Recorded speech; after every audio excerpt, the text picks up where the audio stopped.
একদিনই ভাই প্রশ্ন করেছেন যে একজন হিন্দু মহিলা ইসলাম গ্রহণ করেছেন, তো ওনার নাম চেঞ্জ করে খাদিজা নাম রাখা হয়েছে। তো এই নাম চেঞ্জ করার জন্য কি কোনো আকিকা দিতে হবে? এ বিষয়ে ইসলামী শরিয়া কি বলে, কোরআন ও হাদিসের রেফারেন্স সহকারে বলবেন। ভাই আপনি খুব সুন্দর প্রশ্ন করেছেন।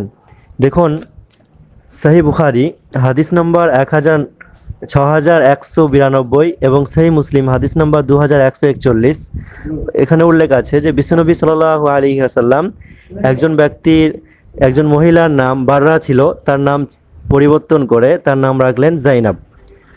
কিন্তু এখানে তিনি আকিকা দেওয়ার কথা কিছুই বলেননি। অতএব এই হাদিস থেকে প্রমাণিত যে নাম চেঞ্জ করার জন্য সেই সময় আকিকা দেওয়ার কোনো প্রয়োজন নেই।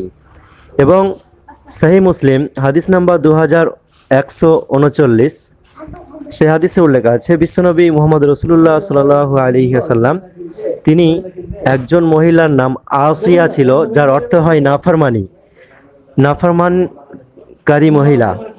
তো গুনাহগার মহিলা এই নাম ছিল, তাই বিশ্বনবী সাল্লাল্লাহু আলাইহি ওয়াসাল্লাম সেই নামটি অপছন্দ করলেন এবং সেই নামটি চেঞ্জ করে দিলেন, পরিবর্তন করে নাম রাখলেন জামিলা। হাদিসটি এভাবে উল্লেখ আছে সহি মুসলিম হাদিস নম্বর 2139, আন্না ইবনাতা ওমর কানাত ইউকালু লাহা আসিয়া, যে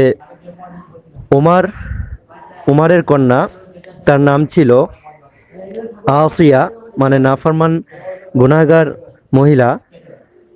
তো আল্লাহ রাসূল সাল্লাল্লাহু আলাইহি সাল্লাম তার নাম পরিবর্তন করলেন, চেঞ্জ করলেন, তার নাম রাখলেন কি ফাসাম্মাহা রাসূলুল্লাহ সাল্লাল্লাহু আলাইহি ওয়াসাল্লাম জামিলা। আল্লাহ রাসূল সাল্লাল্লাহু আলাইহি সাল্লাম তার নাম রাখলেন জামিলা।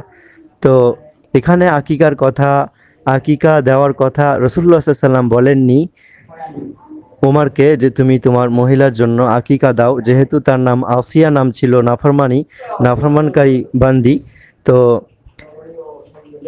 তার নাম জামিলা রাখা হলো, এই জন্য আকিকা দাও, এ ধরনের কোনো কথা আল্লাহ রাসূল সাল্লাল্লাহু আলাইহি সাল্লাম বলেননি।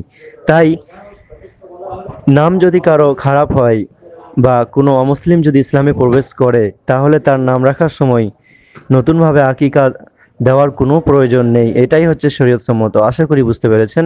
জাযাকুমুল্লাহ।